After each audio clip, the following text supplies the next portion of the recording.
Meno, by the way, it means be still, stay put, and don't quit.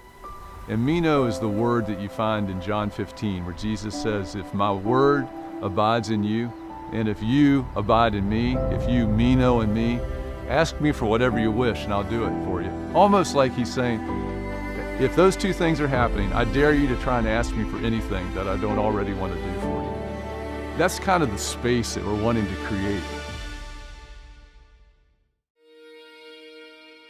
When a person comes into this place, they are encouraged to be still, to stay put, and to not quit. Our goal here is to help men come out of recovery and dependency on substances and who are broken and have burned all their bridges into a place where they can come to know Jesus and restore families. Here's the broadcast vision for this, is that you see men living in this house 200 feet from this mill, and they live here for a year and they come out of addiction and they're freed from that and they're in Christ and they come here and they joyfully work and they're creating things with their hands. I remember coming out here and they had bought a sawmill, what you see behind me, the blue mill. The way Meno is set up, the mill is meant to provide the money needed to operate the Meno nonprofit. We do that by milling logs into lumber that we sell to the public. It's a product that people need and people want. It's going to provide a meaningful work opportunity that'll physically put some stress and duress on our guys that come into our program. So when a man comes into Meno, we're asking that man to commit a year of his life to being a part of this community. The first 3 months, we ask that man just to be here and just learn what it's like to be a part of the Meno culture. A person would expect to share a bedroom, be doing group devotion daily. They would share chore responsibilities, sitting down and sharing meals together. Part of the program is just learning how to live everyday life. We ask for the first 3 to 6 months that they work at the mill. While there's no charge for a resident when they come into Meno, they do have the opportunity to contribute with their labor and their sweat equity.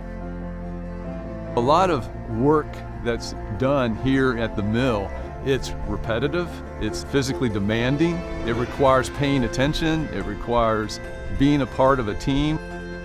Every quarter there's an evaluation. After that 6-month period, we would help them find work while they continue to live in community here. And then after a year, we'd help them transition where they live. And reinsert them back in their community so they can build families, support their wives, build up strong children.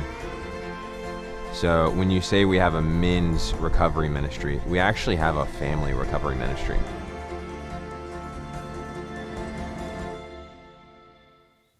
Well, being a part of Meno and being a part of this community, you don't have to have a relationship with Jesus. However, you do have to be willing to hear a lot about what it looks like to have a relationship with Jesus. And our hope is that as a result of being here, you would see something compelling. Then we get to practice together what it looks like to follow Jesus together, helping one another do that well. And so it's built in accountability, which is not just protection from doing bad things, but also encouragement to do the right things. From the very beginning, Meno decided we don't want the environment to be like a dorm setting or a barracks. We want it to be a family. What that means is our residential side of Meno looks like a 3-bedroom house. Through the generosity of our partners, we raised $50,000. We then broke ground in August. So the $50,000 got the house framed. Since then, we've been paying as we go. As far as the way Meno is run financially, the mill provides approximately 70% of the money needed to buy food, utilities, transportation, and all the things involved in having a residential community flourish and thrive. And then there's a 30% more that's going to need to come in through interested partners who come alongside financially, donating on a consistent and regular basis. It's unique, I feel, in that you're donating to something that actually is paying a large portion of its own way and investing its own skin in the game. And you're coming alongside and supplementing what's already being generated. To me, that's a win-win. We have a relationship with Bear Creek State Park. They will buy our bundled firewood that they then sell to their campers. That relationship works as long as we have volunteers come in and help us bundle the firewood.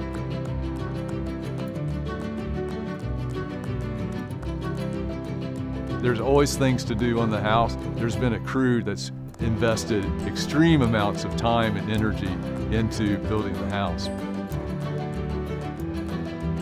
It's not just reaching guys in this area. We're in Central Virginia, an hour or two away from every part of Virginia, reaching those that are all over the state.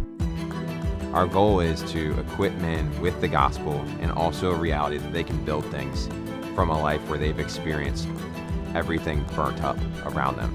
And so we want redemption and hope that they can actually do things. So that's what's so exciting to me about this. It's a very Jesus-centered, gospel-centered atmosphere and culture we want to see grow at Meno. So whether you know Jesus or not, when you come into that atmosphere, you'll be invited over and over and over again to taste and see if this isn't really something good. And when things start to come up, in the context of community, we can walk with one another through those things instead of looking to a substance or a process or anything else to escape or medicate the thing. And it's beautiful.